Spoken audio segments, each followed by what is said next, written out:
बोलो श्री प्राणनाथ प्यारे की जय। बोलो श्री सतगुरु महाराज की जय। बंदो सतगुरु चरण को करूं प्रेम प्रणाम।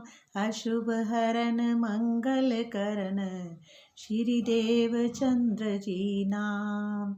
श्री प्राणनाथ निज मूलपति श्री मेहराज सुनाम। तेज कुंवर श्यामा जुगल को पल पल करूं प्रणाम। पिया जी को पल पल करूं प्रणाम। हे प्राणनाथ जी, आपका हुक्म ही चारों तरफ चल रहा है और आपकी ही वाणी, आप ही उसको सुना रहे हैं, आप ही सुन रहे हैं, सुना रहे हैं, सुन रहे हैं। सब कुछ आप ही आप, बस चारों तरफ। कहते ये दुनिया भी धीरे धीरे अद्वैत की ही हो जाएगी। आपकी ब्रह्म अंगने जैसे अद्वैत घर की है ना, तो सब अंगनाएं ही हम सबको अद्वैत ही दिखेगा, द्वैत दिखेगा ही नहीं। धीरे धीरे अपनी दृष्टि ऐसी हमारी तरफ घुमा दो कि हमें द्वैत ना दिखे। बस हम सबसे प्यार करें, चाहे कोई भी हो, सबसे प्यार करें। बस ऐसा आपका प्रेम, आनंद, सुगंध सब इसमें भर डालो। अब अपने नूर से, अपनी आँखों के तिरछी चितवन से जो आपके गुण है वो इसके भी भीतर आ जाए और सब तरफ आप ही आप दिखो। बस ऐसा कुछ करो। ये श्री श्रृंगार जी का प्रकरण तीसरा है और चौपाई है 34। बाजू मच्छे कोनिया काड़े कलाइया हाथ, हक के अंग हृदय आए तब रूह खड़ी हुई हक साथ। बाजू मच्छे कोनिया काड़े कलाइयाँ हाथ। श्री राज जी के दोनों बाजुओं के डोले यानी पुट्ठे, इसको बोलते हैं डोले, यानी कहते हैं ना ऐसे दिखाते हैं, ऐसे करके पुट्ठे बोलते हैं इसको। ये पंजाबी में शायद पुट्ठे बोलते हैं। बाजुओं के डोले तथा कोहनियों की शोभा बहुत ही अलौकिक है।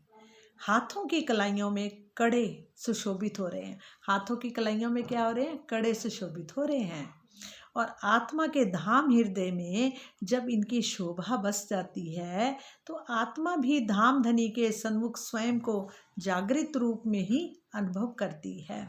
तो आत्मा भी धाम धनी के सन्मुख स्वयं को जागृत करती है। कब? जब उनकी शोभा बस जाती है आत्मा के हृदय में। उंगलियों से लेकर कंधों तक का संपूर्ण भाग हाथ कहलाता है। कहाँ से? उंगलियों से लेकर संपूर्ण हाथ, यहाँ तक क्या कहलाता है? हाथ ही कहलाता है। किंतु इसके अलग अलग भाग हैं। जैसे कांख की दिशा वाला बाजू का भाग मच्छे मांसल एवं बहुत ही सुंदर होता है।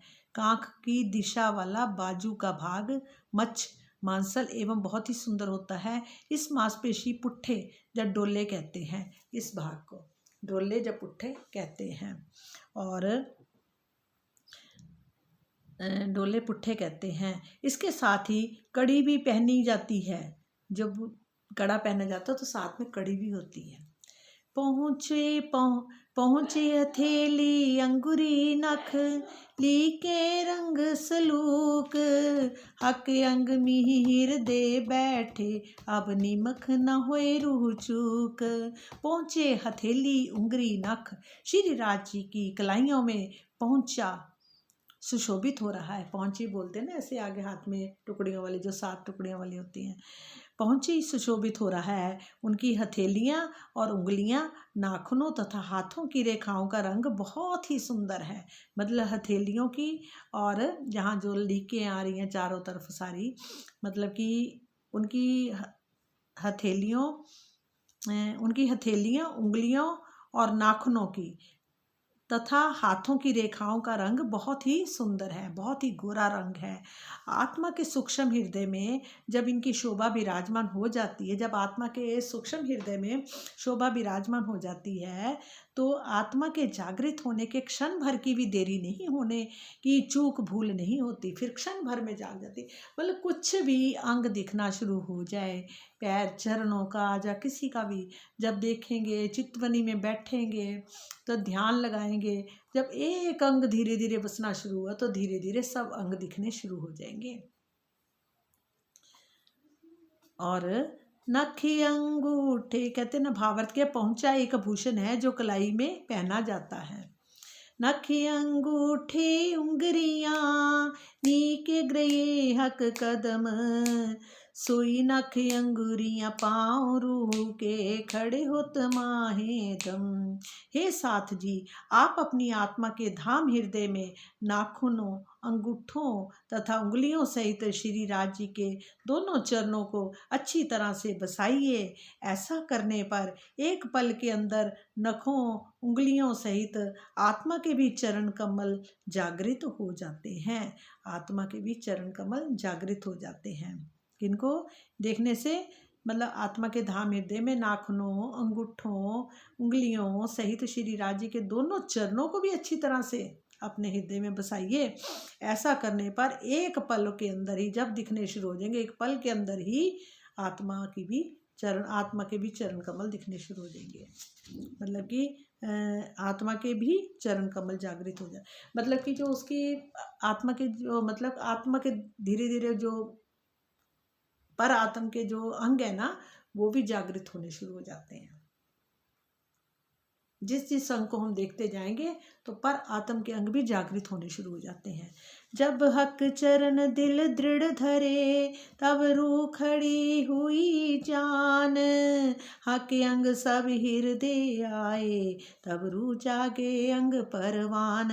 जब प्रीतम अक्षरातीत के दोनों चरण कमल आत्मा के धाम हृदय में दृढ़ता पूर्वक बस जाते हैं, तो ऐसा मान लेना चाहिए कि अब आत्मा भी जागने के लिए खड़ी हो गई, अर्थात जागृत होने की पूरी तैयारी हो चुकी है। मोहरे चूड़ी जार की और नेफाई चार बंद, हरे रंग बूटी कई नक्स, हके शोभित भली सनंद। अब किसका वर्णन आया? मोहरी, चूड़ी इजार की, और नेफा इजार बंद, हरे रंग बूटी कई नक्स, शोभा भली सनंद। श्री राज जी के हरे रंगी इजार की मोहरी में चूड़ियाँ बनी हुई हैं। मतलब चूड़ियाँ बनी हुई नहीं, मतलब जैसे ऐसे चूड़ीदार नहीं हो जाते, बल बल ऐसे से बार बार खूब सारे ऐसे बल से पड़ जाए तो उसको बोलते हैं चूड़ीदार। कहते कि रांची की हरे रंग की इजार की मोहरी में चूड़ियाँ बनी हुई हैं। इजार बंद तथा नेफे के ऊपर अनेकों प्रकार की चित्रकारी से युक्त बूटियाँ बनी हुई हैं और जिनकी बहुत ही अधिक शोभा हो रही है। एड़ियों के पास इजार, सुथनी, चूड़ीदार पजामा जिसको बोलते हैं, का जो गोल घेरा होता है ना, जो, और उससे मोहरी कहते हैं। जो आगे को ऐसे आता है ना, शुरू में नीचे का पैर का गोल जो होता है पौंचा सा, उसको बोलते हैं मोहरी, और मोहरी कहते हैं। इसी प्रकार इजार का वह ऊपरी भाग जो कमर के चारों ओर घेर कर आता है, जो ऊपरी भाग आता है जिसमें नाड़ा वगैरह डालते हैं ना, उसको बोला गया है, नेफा कहलाता है। इसी के अंदर से डोरी, फीता, यानी जो नाड़ा बोलते हैं, इसको डोरी फीता डाली जाती है, जिसे इजार बंद कहते हैं। इजार बंद उसे कहते हैं। क्यों कहूँ जुगत जामे की, हर पर उज्ज्वल दावन, निपट शोभित मिहि बेलियाँ, झाई उठती अति रोशन। क्यों कहूँ जुगत जामे की, हरे पल उज्ज्वल दामन। जामे की बनावट का मैं कैसे वर्णन करूं? हरे रंग की जार पर अति श्वेत रंग के जामे का दामन आया है। कई जगह था, जैसे जहाँ पर हरे रंग की जार आई है, और वैसे कौन सी आती है, और जैसे वो होती है लाल रंग, समझ लो सिंदूरिया रंग की आ जाती है ना, तो इसमें जहाँ पर आई है हरे रंग की। अति श्वेत रंग के जामा, जामा कौन से रंग का? श्वेत रंग का पहना हुआ है। का जामे का दामन आया हुआ है। इस दामन के ऊपर बहुत ही बारीक बेलियां लताएं सुशोभित हो रही हैं। और जामे के दामन के नीचे जामे के दामन के नीचे क्या आई है, इजार बहुत ही आभा के साथ झलकार कर रही है। मतलब जामे के नीचे आ रही है इजार हरे रंग की, जो बहुत ही सुंदर लग रही है। जामे का वह निचला भाग जो कमर से नीचे घुटनों तक गोलाकृति में आया हुआ है और दामन कहलाता है। क्या बोला? जामे का वह निचला भाग जो कमर के नीचे घुटनों तक गोलाकृति में आया है दावन या दामन कहलाता है, जो घेरा आता है जामे का। मतलब कि जो जामा सफ़ेद रंग का पहन रखा है ना, है तो उसका जो नीचे जहाँ से नीचे का घेरा आता है ना, उसको बोला गया है। एक सेत रंग जामा कहिया माहे जेवर जुगत कई रंग, इन जुआ रोशनी क्यों कहूँ जो झलकत अरस के नग, जो झलकत अरस के नग। जामे का रंग श्वेत है। सुंदर साथ जी याद रखें, पता तो सबको ही है पर याद करो, जामे का रंग कैसा है? श्वेत। और अनेक रंगों के जवाहरात युक्त पूर्वक जड़े हुए हैं, जुक्ति से पूर्वक जड़े हुए हैं, जवाहरात जड़े हुए हैं अनेक तरह से, कोई बेल बूटियाँ फूल चित्रकारी तरह तरह की जड़ी हुई है। इन परम धाम के इन नगों से इतनी अधिक ज्योति की झलकार हो रही है, मतलब इतनी झलकार हो रही है, ज्योति रोशनी प्रकाश चारों तरफ फैलता जा रहा है कि इस जीवा से उसका वर्णन कर पाना बहुत मुश्किल है। कौन कह रहा है? इंद्रावती जी कह रही हैं, क्योंकि वो साक्षात देख रही हैं जामा सफ़ेद रंग का, कैसे उसमें हीरे जवाहरात जड़े हुए हैं, कैसे बेलबुटियाँ बनी हैं, कैसे नीचे के इजार है हरे रंग की पहनी हुई हैं, उनकी भी नेफे का नाड़ा जो है उसका भी वर्णन किया गया है। और नीचे इजार के नीचे भी जो गोल घेरा कर चुन्नट आते हैं उसका भी वर्णन किया गया है मेरे प्रीतम प्यारे गण।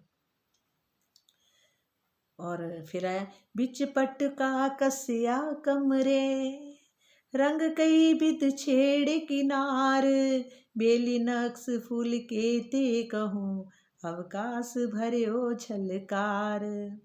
जामे की लंबाई का बीच वाला भाग कमर के ऊपर आता है, जहाँ कमर की पटका बंधा हुआ है, जिसके दोनों पल्लों की किनार पर अनेक रंगों की लताओं तथा फूलों के चित्र अंकित हैं। क्या बोला? जामे की लंबाई का बीच वाला भाग कमर के ऊपर आता है, जो कमर के ऊपर जहाँ पे इस जगह पर आता है, तो जहाँ कमर के पटका बंधा होता है, जहाँ पटका बंधा होता है ना नीलो ना पीलो हरे रंग का जैसे आ जाता है, जिसके दोनों पल्लों की किनार पर अनेकों रंगों की लताएं तथा फूलों के चित्र भी अंकित हैं। इनका मैं कितना वर्णन करूं। पटके की झलकार से सारा आकाश भरा हुआ दिखाई दे रहा है। कहते हैं कि कितना सुंदर होगा जब उनके नगों में से भी कलर दिखते हैं, किरणों में से किरणें, किरणों में से तरंगे, तरंगों में भी आगे क्या प्रकाश होता होगा। ये हमारी सोच से भी बाहर है। हमारे प्रीतम ही हमें अपना दिखा के हमें सब कुछ समझा सकते हैं अच्छी तरह से। अभी तो सिर्फ हमारी इमेजिनेशन ही चल रही है।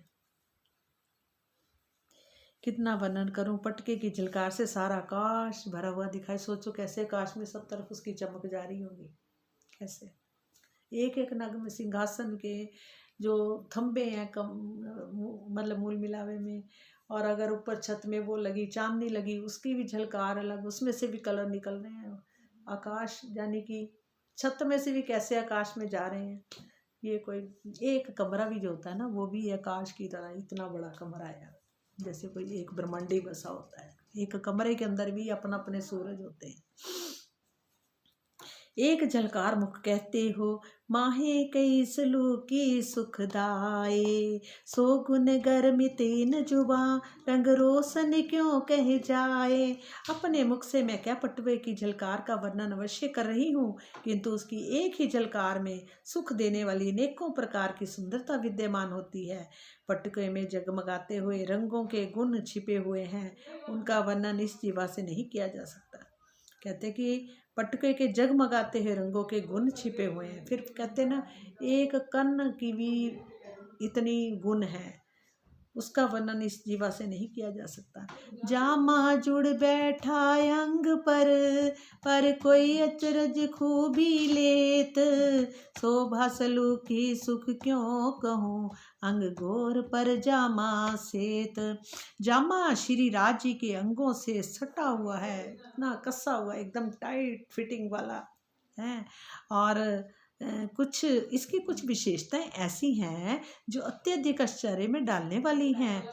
श्री राज जी के अति सुंदर गोरे रंग पर श्वेत रंग के जामे की शोभा और सुंदरता से मेरी आत्मा को जिस आनंद की अनुभूति हो रही है, उसका वर्णन मैं कैसे करूं। जामे की शोभा का और सुंदरता से मेरी आत्मा को जिस आनंद की अनुभूति हो रही है, उसका वर्णन मैं कैसे करूं। बगलो नक्स केवड़े कंठ बेली दो गिरवान, ए जुगत जुआ तो कहे जो कछ होए न मान। जामे के दोनों बगलों में केवड़े के फूलों की चित्रकारी है। जैसे केवड़े के फूलों की चित्रकारी है, वो चित्रकारी है, उसमें भी खुशबू है, वो भी चेतन है। कहते हैं ना, केवड़े के फूलों की चित्रकारी की गई है। गले के चारों ओर तथा दोनों तनियों पर बेलों की शोभा आई है। जो तनियां बंदी उस पर बेलें आई हैं, और गले के चारों ओर भी बेले ही हैं, और बेलें आई हैं।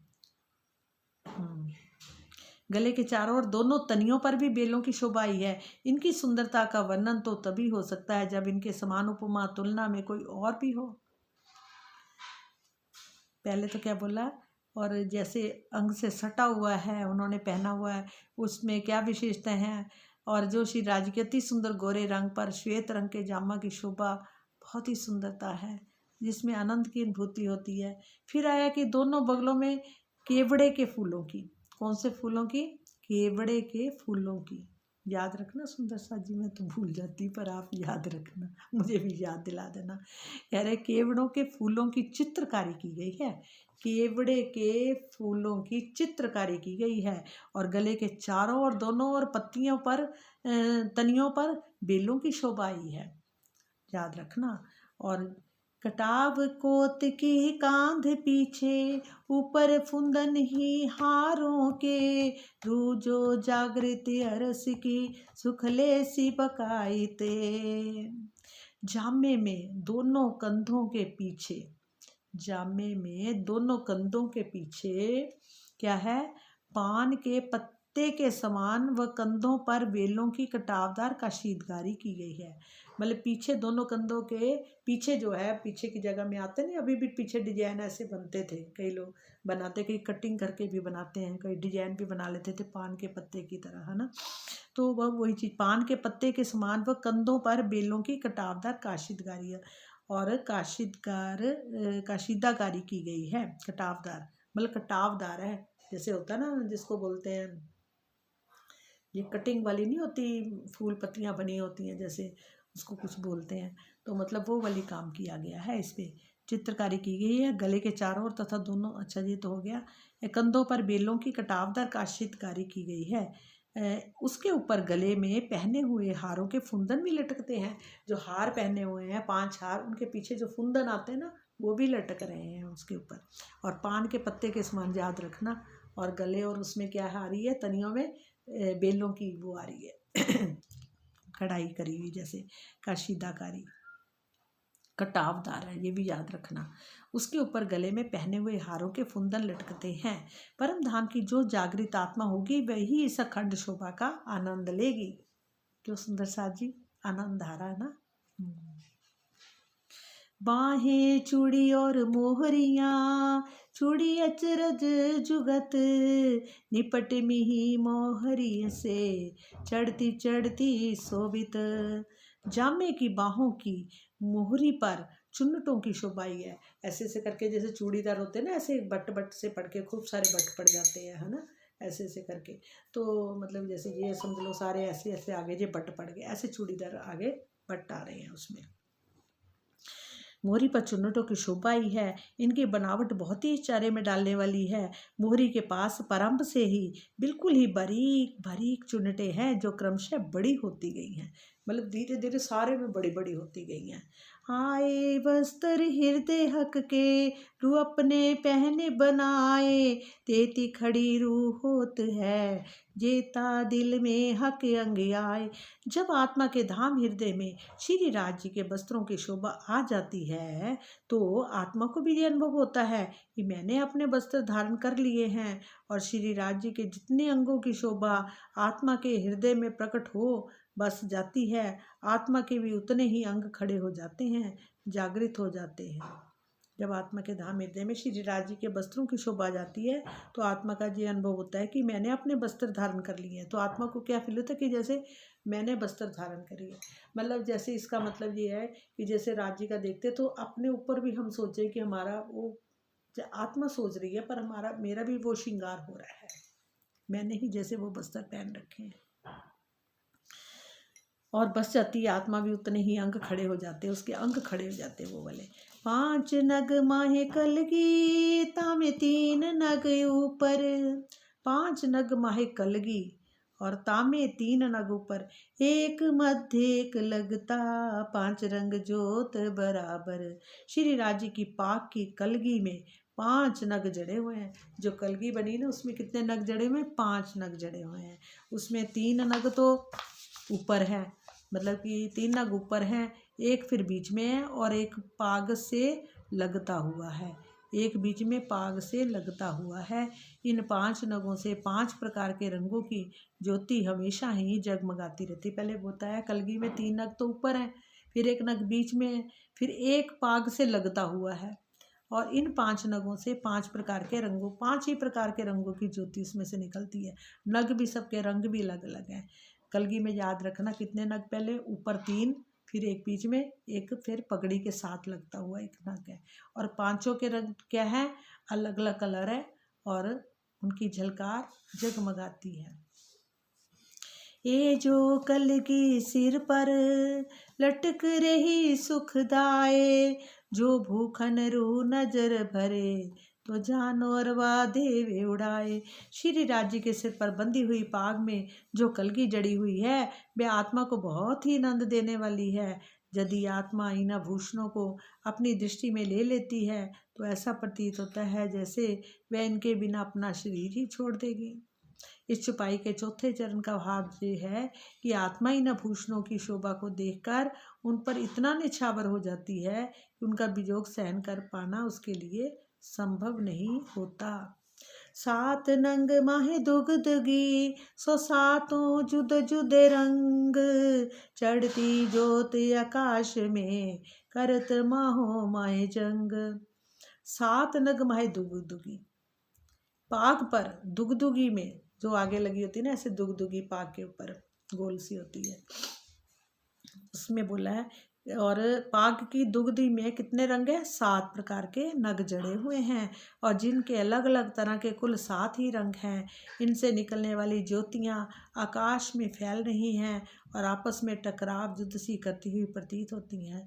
जहाँ की जो चीज़ भी ले लो नकली निकल आती है, पत्थर ले लो, हीरे ले लो, डायमंड ले लो, जब दिखाने जाओ तो उनको नकली बोल देते हैं। और वहाँ पर तो सोचो कि जो प्योर प्योर से प्योर चीज़ है, और हर चीज़ में इतना तेजोमय प्रकाश है कि चारों तरफ उसकी किरणें फैल जाती हैं। तो मतलब कि उसमें पाग में कितने बोले हैं? 7 नग, 7 अलग अलग कलर के हैं। इस छुपाई में चौथे चरण का भाव ये कि आत्मा के भूषणों की शोभा को देखकर उन पर इतना निछावर हो जाती है। 7 नंग माहे दुग दुगी, ये तो हो गया, जिनके अलग अलग तरह के हैं। इनसे निकलने वाली ज्योतियाँ भी आकाश में फैल रही हैं और आपस में टकराकर जुत्सी करती हुई प्रतीत हो रही है। हाँ, जो रस कलगी दुग दुगी, सोई पाग को रस, अंग रंग जोत बराबर, ए नग रस नूर अरस। कलगी और दुगदुगी में, कलगी में और दुगदुगी में प्रेम, सौंदर्य, तथा आनंद का जो रस है वही रस पाग में भी है। इनके रंगों की ज्योति भी राज जी के अंगों के समान ही है। इन नगों में नूरमयी परम धाम की एक दिली का ही रस प्रवाहित होता है। श्री राज जी के नक्शे शिक्तक के स्वरूप तथा वस्त्रों एवं भूषणों के स्वरूप में स्वतः कोई भी भेद नहीं है। ना मतलब शिक के स्वरूप के वस्त्रों के और भूषणों के स्वरूप में आपस में नक्शे शिक्तक जितने भी पहने हुए हैं उनमें कोई भी भेद नहीं है। सभी अक्षरातीत के दिल हृदय के व्यक्त स्वरूप हैं। मात्र माननीय बुद्धि के लिए गहराए बनाने हेतु समझ में आने के लिए ही इस प्रकार का वर्णन किया गया है। मानवीय बुद्धि को समझाने के लिए इस तरह का वर्णन किया गया है। ये जो हृदय आए हक भूखन जाहिर श्यामा जी के जान कलगी दुग दुगी राखड़ी होत दो परवान। ये जो हृदय आए हक भूखन जाहिर श्यामा जी के जान कलगी दुग दुगी राखड़ी। राखड़ी किनके आई है? श्यामा जी के। वो तो दो परवान।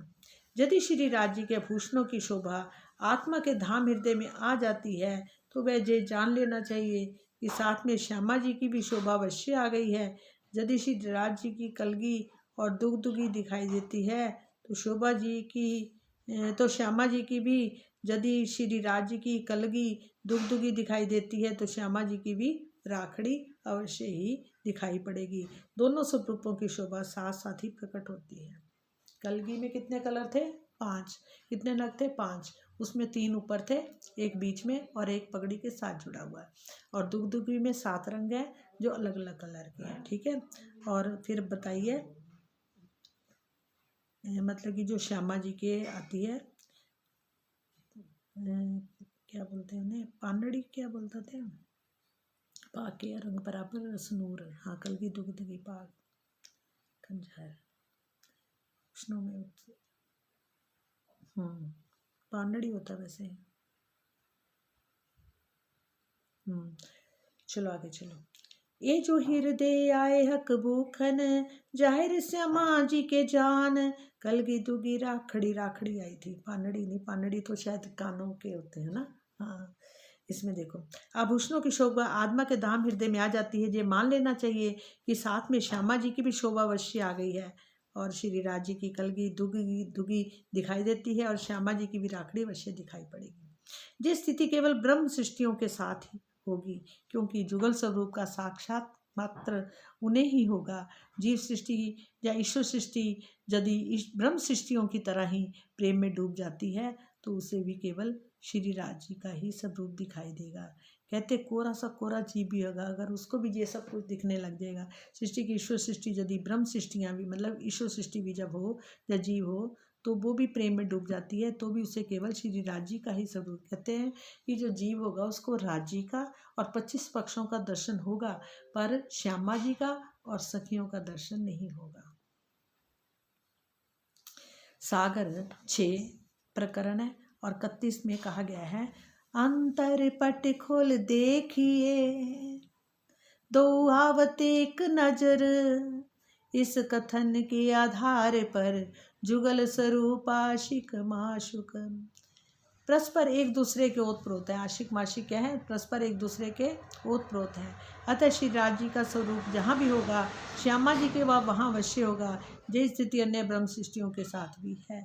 तो मुक्ता फल कान के करड़े कंचन विच लाल साड़ी किनार सेंधे पर शवन पानड़ी झाल। श्री राज जी के दोनों कानों में सोने के ऐंठदार बड़े बाले लटक रहे हैं जिनमें मोती के फूल जड़े हुए हैं। श्री राज जी के दोनों कानों में क्या है? सोने के ऐंठदार बड़े बाले लटक रहे हैं। 2 मुक्ताफल कान में 2 बाले लटक रहे हैं जो ऐंठदार मतलब सखत जैसे होते हैं ना वैसे ऐंठदार बाले लटक रहे हैं जिनमें मोती के फूल जड़े हुए हैं। जिनमें किसके फूल है? मोती के फूल। इनके बीच में लाल नग सुशोभित है मतलब ऐसे मोती के फूल बने हुए हैं। फिर बीच में कौन सा है? लाल नग है। और इसी प्रकार श्यामा जी के कानों में पानड़ी आई है। उनमें क्या है? झाले ऐंठदार बड़े बाले लटक रहे हैं, उनके बाले हैं, और श्यामा जी के क्या है, कानों में पानड़ी आई है, तथा नीचे झालर, उनके भी नीचे झालर लटक रहा है, साथ में नीचे झालर लटक रहा है। श्यामा जी की साड़ी का किनारा मांग के ऊपर से होकर शोभा दे रहा है। श्यामा जी का जो किनारा, जो साड़ी का पल्ला है, वो ऊपर मांग के ऊपर आ रहा है। इस छुपाई के जुगल स्वरूप की शोभा को साथ साथ वर्णन किया गया है। चितवनी में भी सुंदर साथ को यही प्रक्रिया अपनानी चाहिए। हक अंग तो मुतलक मारत, और पर भूखन लगे ज्यों भाल, चितवन जुगल किशोर की, देत कदम नूर जमाल। श्री राज जी के अंगों की शोभा तो आशिक आत्मा को निश्चित रूप से मार ही डालती है, अर्थात आत्मा अपने प्रीतम के प्रति पूर्ण रूप से एकाकार हो जाती है और स्वयं को अस्तित्व ही भूल जाती है, और स्वयं का क्या है, अस्तित्व ही भूल जाती है। इसके साथ ही नूरमयी भूषणों की शोभा भाले के समान चोट करती है। जुगल स्वरूप की चितवनी आत्मा को धनी के चरण दिला देती है। भावार्थ, जुगल स्वरूप के अंग अंग से छिटकने वाला अनंत सुंदर ये आत्मा को इतना बेसुध मदहोश कर देता है कि वह स्वयं को भूल जाती है, और उस समय उसकी दृष्टि में अक्षरातीत के अनंत प्रेम एवं सौंदर्य से भरे हुए अंगों के अतिरिक्त अन्य कुछ भी नजर नहीं आता। इसे ही मार डालना कहते हैं। इस संसार में जिस प्रकार भाले की चोट से व्यक्ति तड़फने लगता है, उसी प्रकार श्री राज जी के आभूषणों की एक झलक भी यदि मिल जाए तो आत्मा का हृदय भाले की चोट की तार की तरह विरह में तड़फने लगता है। अकेले श्री राज जी का ही केवल ध्यान नहीं करना चाहिए, बल्कि उनके साथ श्यामा जी का भी ध्यान करना चाहिए। वस्तुतः श्यामा जी अक्षरातीत की हृदय स्वरूपा है, मतलब साथ में श्यामा जी का भी ध्यान करना चाहिए, अकेले राज जी का दर्शन नहीं करना चाहिए। ये परब्रह्म की आह्लादनी शक्ति है, दोनों में कोई भेद नहीं है। वस्त्र श्रृंगार आदि का भी भेद दिखाई पड़ता है, वह मात्र लीला भेद है और तात्विक नहीं है। इस प्रकार अध्यात्म के शिखर तक मार्फित की अवस्था में पहुँचने के लिए जुगल स्वरूप की चितवनी अनिवार्य है। मुख बीड़ी आरोगे पान की, लाल शोभे अतर तंबोल, हेरु दुष्टृष्टे जब देखिए, पट हृदय देत सब खोल। जब श्री राज जी के अपने मुख में पानी का बीड़ा ग्रहण करते आरोगते हैं तो उस समय लालिमा से भरपूर उनके होंठ तथा पान की अद्वितीय शोभा होती है। इसे जब आत्मदृष्टि से देखा जाता है तो हृदय के सभी पर्दे खुल जाते हैं। जब पान चबाते हैं, मुख में पानों का बीड़ा ग्रहण करते हैं तो क्या होता है, मुख में जब बीड़ा ग्रहण करते हैं, रोकते हैं, तो उस समय लालिमा में से भरपूर उनके होंठ तथा पान की अद्वितीय शोभा होती है, मतलब होंठ भी लाल हो जाते हैं। सच्चिदानंद पर ब्रह्म के द्वारा पान खाने का प्रसंग अपने लौकिक भावों के अनुसार लीला रूप में ही है। परम धाम में इसकी अनिवार्यता नहीं है।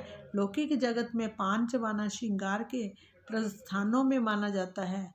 इसी भाव के अभिव्यक्ति यहाँ की गई है।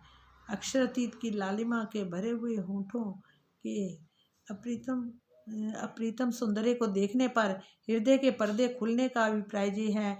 इस अवस्था में प्रेम की गहनता बहुत बढ़ जाती है, जिससे आत्मा को एक दिली वाहिदत मूल संबंध निस्वत ज्ञान एवं प्रेम इल्फ तथा इश्क के मार्फित सर्वोपरि अवस्था के द्वार खुल जाते हैं और वह उसमें डूबने लगता है। कछुके ते भूखन कंठ के, तेज तेज में तेज, आसमान जिमी के बीच में, हो गई रोशन रेजा रेज, हो गई रोशन रेजा रेज। श्री राज जी के गले में शोभायमान आभूषणों हारों की शोभा का मैं कैसे वर्णन करूं। चारों ओर तेज ही तेज नूरमयी दिखाई पड़ रहा है, जिसमें आभूषणों का नूरी तेज मिल रहा है। धरती और आकाश के बीच में एक एक कण नूरी तेज से जगमगा रहा है।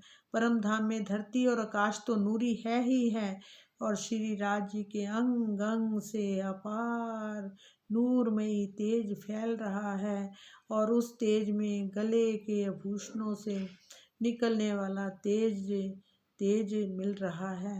इस छुपाई में अंग में दूसरे चरण में यही बात दर्शाई गई है। हार कई जवेरन के कहूँ के ते तिनके अंग, कई लहरें माहे उठत ये तो रस जीम के अंग।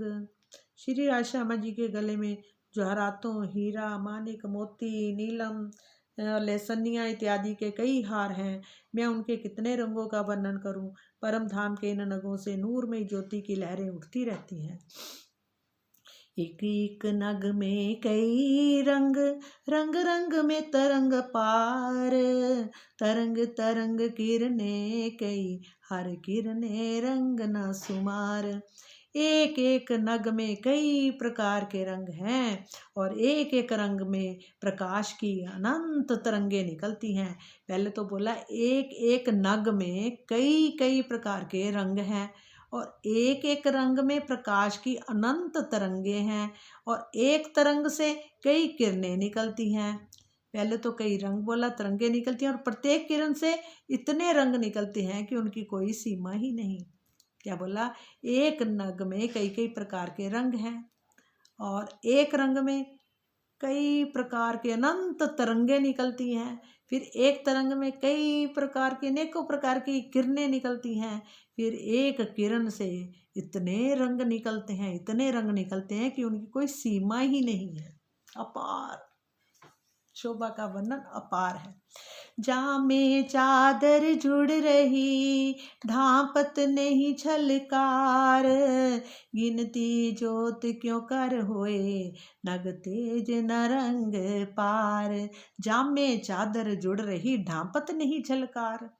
श्री राज जी ने अपने जामे के ऊपर आसमानी रंग की चादर ओढ़ रखी है, फिर भी जामे की ज्योति की झलकार ढक नहीं पा रही है।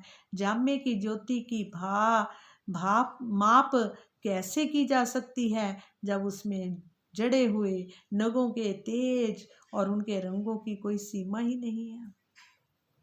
ए रंग ज्योत किन विद कहूँ, जो ले देखो अरस सहूर, सी शोभा रंग सलू की, सुख देखो रूह की आँखों जहूर। हे साथ जी, यदि आप परम धाम का चिंतन करके देखें तो ये स्पष्ट हो जाएगा कि वहाँ के रंगों की ज्योति की शोभा का वर्णन कर पाना बहुत ही मुश्किल है। मैं उसका वर्णन कैसे कहूँ। आप अपने आत्मिक चक्षुओं को खोलकर परम धाम के रंगों की शोभा, सुंदरता तथा उससे मिलने वाला सुख का अनुभव कीजिए। भूखन हक श्रवण के और हक कंठ कई हार, सोई कंठ श्रवण रू के, साज खड़े श्रृंगार। भूखन हक श्रवण के, क्या बोला? भूखन हक श्रवण के। जब आत्मा धनी के कानों के आभूषणों तथा गले में लटकते हुए हारों की शोभा को देखती है, एक तो कानों के भूषणों को, उसमें जैसे कठोर सर होते ना, ये कठोर तरह के जो बाले हैं सोने के, और उसमें मोतियों के फूल बने हुए, उसके बीच में एक लाल रंग का नग भी है, तो उसकी झलकार कितनी, मुंह के लाल रंग के नाग की भी झलकार गालों पे चारों तरफ मुंह पे पड़ती है। तो फिर उसमें अब क्या बोला, हक कंठ कई हार, और सोई आत्मा धनी के कानों के भूषणों तथा गले में लटकते हुए हारों की शोभा को देखती है तो उसे भी अपने गले में कानों के आभूषण सजे हुए दिखाई देने लगते हैं। मतलब ऐसा फील कर रहे जैसे देख रहे हैं तो सोचे कि हमारे ऊपर भी वो हार आ रखे हैं, हमने भी कानों में वो बाले पहने हुए हैं, हमारा भी श्रृंगार हो रखा है, ऐसा सोचना शुरू करते हैं। मतलब फील करें तो वैसे भी धीरे धीरे जब राज जी के दिखने शुरू हो जाएंगे तो रूह को भी अपने अंग दिखने शुरू हो जाएंगे, उसको भी अपना श्रृंगार दिखना शुरू हो जाएगा। बाजू बंदी और पहुँचिया, कड़े जवेर कंचन, नग नग नाम के ते कहूँ, कही जाए नजरा रोशन। बाजू बंद, पहुँची और कड़े, कंचन, शुद्ध स्वर्ण के हैं। जहाँ बाजूबंद जो पहने हुए हैं, पहुंची और कड़े, बाजूबंद तो जहाँ पहनते हैं वैसे, है ना, तो बाजूबंद ये वाले हो गए, कड़े और पहुंची, कड़ी भी बोला हुआ है, जिनमें तरह तरह के नग जड़े हुए हैं। इन आभूषणों में जड़े हुए नगों के कितने रंगों और नामों से वर्णन करूं, कितने बताऊं, कह रहे हैं गिनती नहीं है। इनके तो एक कण की भी ज्योति का वर्णन नहीं किया जा सकता, तो पूरे नगों का कैसे वर्णन करें। मुंदरियां दसों उंगलियां, दसों उंगलियों में क्या है, मुंदरियां पहनी हुई है। और इनमें से एक कहते ना, दसों उंगली एक छोटी की न कह आवे जोत, अरस झिमी आकाश में हो जात सवे उद्योत। श्री राज जी की दसों उंगलियों में मुद्रिकाएं हैं। इनमें से एक छोटी सी उंगली में भी आई हुई मुद्रिका, अंगूठी में इतनी ज्योति है कि उसका वर्णन नहीं हो सकता। इन मुद्रिकाओं से निकलने वाली ज्योति परम धाम में धरती से लेकर आकाश तक फैली हुई है। चारों तरफ प्रकाश ही प्रकाश, अनंत कलर का प्रकाश।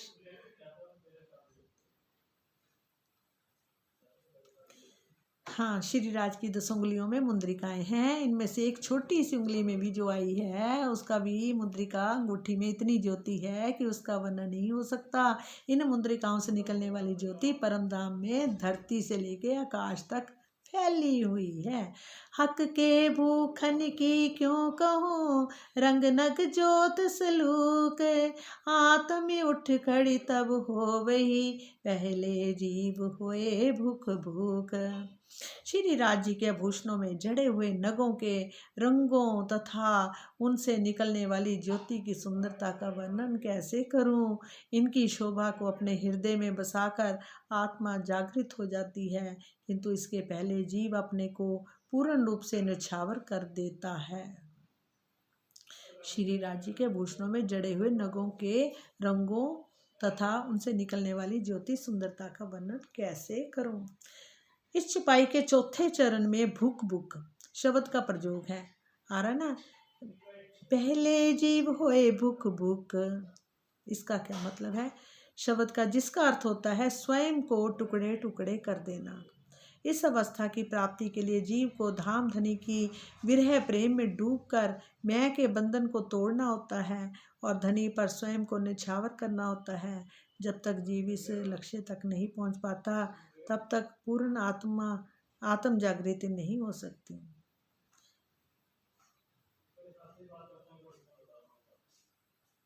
जब तक जीव इस लक्ष्य तक नहीं पहुंच पाता, तब तक पूर्ण आत्म जागृति नहीं होती। कि कब तक, जब मैं के बंधन को तोड़ना होता है। ये मैं मेरा सब बंधन एक ही हो जाता, एक ही। हाँ। रू भूखन हाथ के हक भेले होत तैयार, ए शोभा जुगल स्वरूप की जुआ कह न सके सुमार। आत्मा के धाम हृदय में जब श्री राज जी के हाथों के आभूषण बस जाते हैं, सज जाते हैं, तो उसी पल साथ जी आत्मा के भी हाथों के भूषण दिखाई देने लगते हैं। जुगल स्वरूप श्री राज श्यामा जी की शोभा अनुपम है, उसे सीमाबद्ध कहने का सामर्थ्य इस जीवा में नहीं है। चारों जोड़े चरण भूखन, रंग चारों में उठे हजार, ए वर्णन जुबा तो करे जो कछुए हुए निर्वार। श्री राज जी के दोनों चरणों में चार चार झांझरी, घुंघरी, कावी, कड़ला आभूषण आए हैं। चरणों में चार चार आभूषण आए, कौन से, कावी, कड़ला, झांझरी, घुंघरू। 4 प्रकार के भूषणों से हजारों तरह के रंग निकलते हैं। 4 भूषणों से हजारों तरह के रंग निकलते हैं। यदि इनकी शोभा को कोई सीमा हो तो जीवा कुछ वर्णन भी करे। बस्तर भूखन हक के आए हृदय ज्यों कर, त्यों शोभा सहित आत्मा उठ खड़ी हुई बराबर। श्री राज जी के वस्त्रों और आभूषणों की शोभा जैसे ही आत्मा के धाम हृदय में बस जाती है, वैसे उसी समय ही आत्मा भी अपने वस्त्रों एवं आभूषणों से सजकर प्रीतम के समक्ष जागृत हो जाती है। कहते श्री राज जी के वस्त्रों और भूषणों की शोभा जैसे ही आत्मा के धाम हृदय में बस जाती है, वैसे ही उसी समय ही आत्मा भी अपने वस्त्रों और भूषणों को प्रीतम के समक्ष जागृत हो जाती है। सज कर, मतलब आत्मा भी सज कर, उन भूषणों और वस्त्रों से सज कर क्या हो जाती है, अपने प्रीतम के समक्ष जागृत हो जाती है। सुपने सूरत पूरन रूह हृदय आई सुभान, तब निज सूरत रूह की उठ बैठी परवान। इस स्वप्न के तन में बैठी आत्मा के ध्यान हृदय में जब धाम धनी के से मुखर बिंद की पूर्ण शोभा विराजमान हो जाती है। सुपने सूरत पूरन रूह हृदय आई सुभान, तब निज सूरत रूह की उठ बैठी परवान। इस स्वप्न के तन में बैठी आत्मा के धाम हृदय में जब धाम धनी के मुखर बिंद की पूर्ण शोभा विराजमान हो जाती है, तो निश्चित रूप से आत्मा का भी मुखर बिंद पूर्ण रूप से जागृत हो जाता है। जब पूर्ण स्वरूप हक का आए बैठा माहे दिल, तब सोई अंग आत्म के उठ खड़े सब मिल। तब पूर्ण स्वरूप हक का आए बैठा माहे दिल, तब सोई अंग आत्म के उठ खड़े हुए सब मिल। जब श्री राज जी का नख से लेकर शिख तक का पूर्ण स्वरूप आत्मा के धाम हृदय में विराजमान हो जाता है, तब आत्मा भी अपने सभी अंगों सहित जागृत हो जाती है। बस्तर भूखन सभी अंगों कंठ श्रवण हाथ पाए, नख शिख श्रृंगार सज के बैठे रस दिल में आए। आत्म जागृति की यही पहचान है कि उसके धाम हृदय में श्री राज जी अपने नख से लेकर शिख तक के संपूर्ण श्रृंगार सहित विराजमान हो जाते हैं। श्री राज जी के कंठ श्रवण हाथ पैर आदि सभी अंगों में जो भी वस्त्र एवं भूषण हैं, उन सब की शोभा आत्मा के धाम हृदय में आ जाती है। जब बैठे हक दिल में तब रूह खड़ी हुई जान, हक आए दिल अरस में रूह जागे के निशान। जब बैठे हक दिल में तब रूह खड़ी हुई जान। जब आत्मा के धाम हृदय में श्री राज जी का संपूर्ण स्वरूप विराजमान हो जाता है, तब वह जान लेना चाहिए आत्मा जागृत हो गई है। आत्मा के जागृत होने का यही स्पष्ट पहचान है। इस छुपाई के पहले तथा तीसरे चरण का एक ही भाव है। हक के दिल का इश्क रूह पैठ देखे दिल माहे, तो हक इश्क सागर से रूह निकस न सके क्या है। हक के दिल का इश्क रूह पैठे देखे दिल माहे, सो हक इश्क सागर से रूह निकल न सके क्या। आत्मा जब अपने धाम हृदय में विराजमान अक्षरातीत के दिल में प्रवेश करती है, तो उनके हृदय में लहराने वाले प्रेम इश्क अनंत सागर को देखती है। उस प्रेम के सागर में वह इतनी डूब जाती है कि चाहकर भी किसी प्रकार उससे निकल नहीं पाती। कितनी डूब जाती है, कितने 47।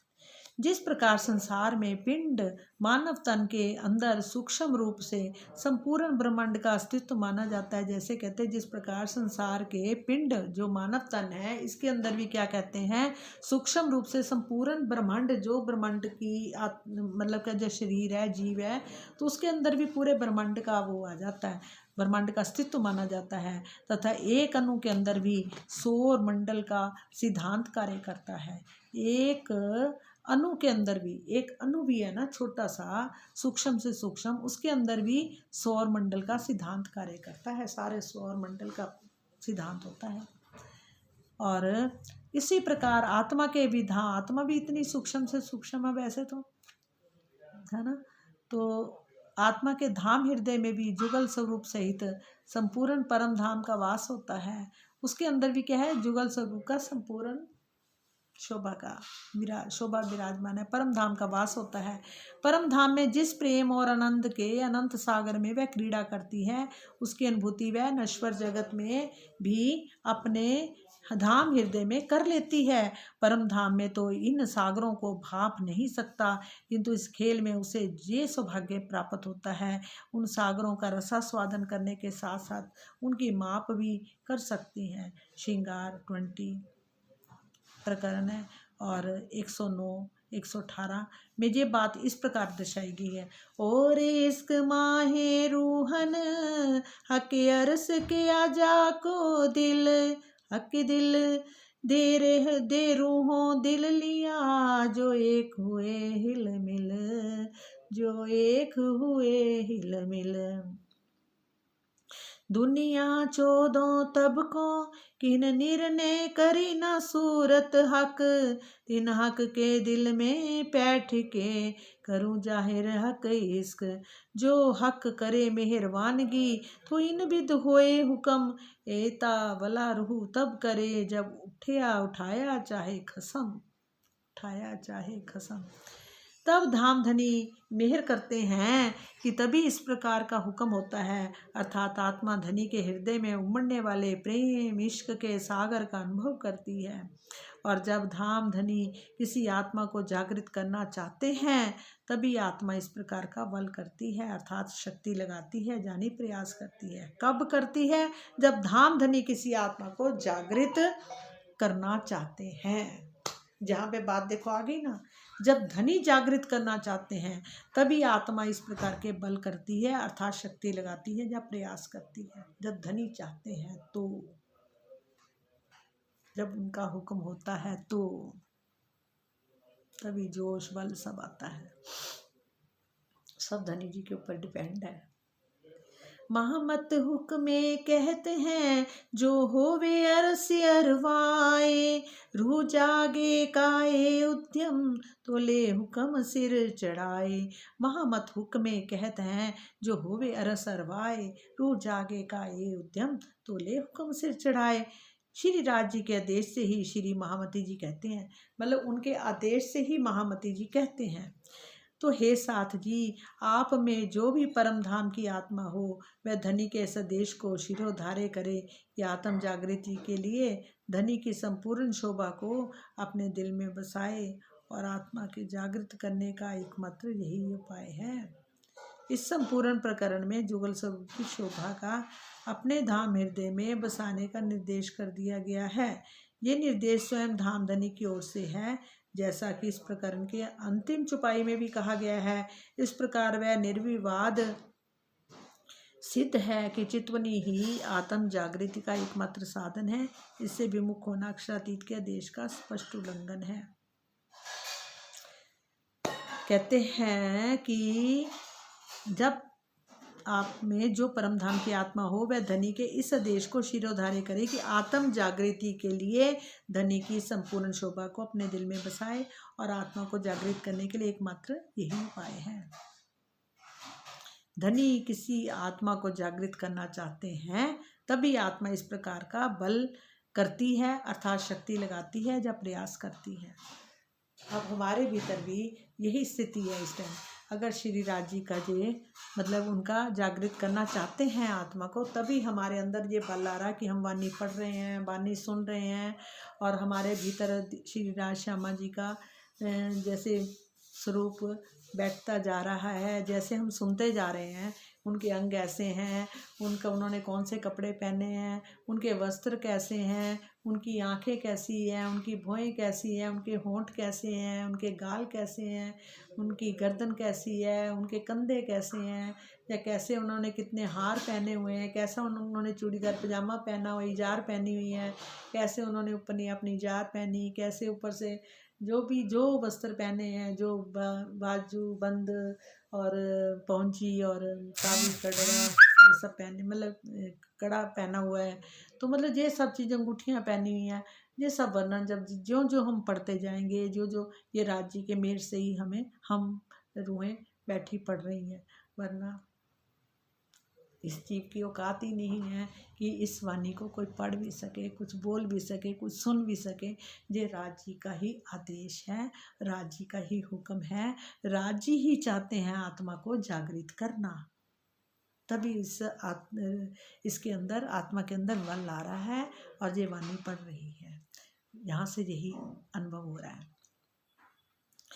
बोलो श्री प्राणनाथ प्यारे की जय। ये प्रकरण 4 खत्म हुआ और चौपाई 276, ये 4 प्रकरण अब शुरू होगा।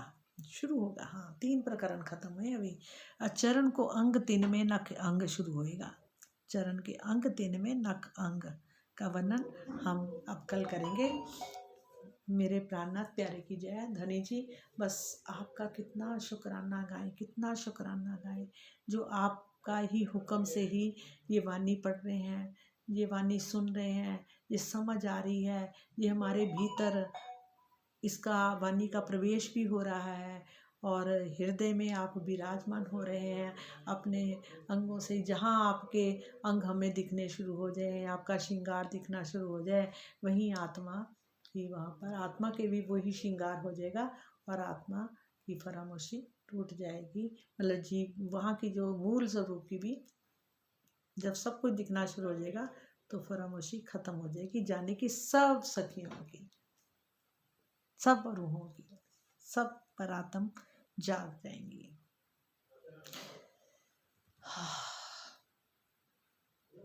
धनी जी, कितना आनंद आता है, कितना कई बार आनंद देते हैं। कहते ना, जब श्याम नवरंगबाई नृत्य कर रही होती है तो क्या होता है, चौथी भौम निरत की होती है ना, चौथी भौम निरत की जब हो तो उसमें सब सखियाँ कैसे नाच रही हैं, कैसे उन्होंने श्रृंगार किया हुआ है, कैसे वहाँ के जब वो कहते हैं ना कमर भी मटकाती हैं तो थंब भी अपनी कमर मटकाते हैं, तो सारे जितने वहाँ पर आकृतियाँ होती हैं वो भी मटकती हैं, उनकी भी कमर मटकती है। चाहे कोई उनके चित्र हैं वो भी मटकना शुरू हो जाते हैं, उनके भी रंग, फिर जो उन्होंने जवेर पहनने होते हैं, जहाँ उनके अंदर चैतन्य, एक थंब के अंदर भी करोड़ों सूर्य, मतलब कि सूर्यों का प्रकाश होता है। और उस प्रकार जैसे हरे रंग का है मानिक का, फिर आगे नीलमी का, नीले रंग का है थंब, तो उन दोनों का इधर हरे रंग का चिलकार जाएगी, उधर से नीले रंग की आएगी, तो पूरी एक दीवार बन जाती है। जब नवरंगबाई ऐसे टेढ़ा टेढ़ा करके नाचती है, नृत्य करती, तो थंब भी ऐसे ऐसे हिलते हैं, तो जो प्रकाश होता है ना बीच वाला, वो भी ऐसे ऐसे करके हिलता है, तो कितना आनंद आता होगा। ऊपर से चांदनी भी अपनी कमर मटका रही होती है हैं, और नीचे सिंहासन जो भी है, हर चीज़ के थंब, क्या हर चीज़ के जो मतलब हार हैं उनकी भी कमर मटकती है, वो भी ऐसे से मटकते हैं, हर चीज़ मटक रही होती है, नाच रही होती है, नृत्य कर रही होती है। और जहाँ का क्या पूरा परम धाम ही नृत्य कर रहा होता है, पूरा परम धाम के हर पशु पक्षी उसका आनंद लेते हैं, सबको सुख मिलता है। ये अब अगर हम ये वाणी पढ़ रहे हैं इस समय, सब जितने भी सुंदर साथ हैं उनके अंदर, उनकी आत्मा को भी ये सुख मिल रहा है। एक को सुख मिलता तो सबको सुख मिलता है। हे मेरे प्रीतम, आपका हाथ हमारे सिर पर रहे, हे मेरे सतगुरु आपका हाथ हर पल सिर पे रहे, हमेशा अपनी हमारी बाँह पकड़े रखना ताकि ये इधर उधर ना भटके। ये बार बार नज़रों से हम दूसरी चीज़ें देखते हैं तो उसमें ही भटक जाते हैं। अब आपकी मेहर हो तो सब होगा। बोलो मेरे प्राणनाथ प्यारे की जय, बोलो सच्चिदानंद की जय, धाम के धनी की जय।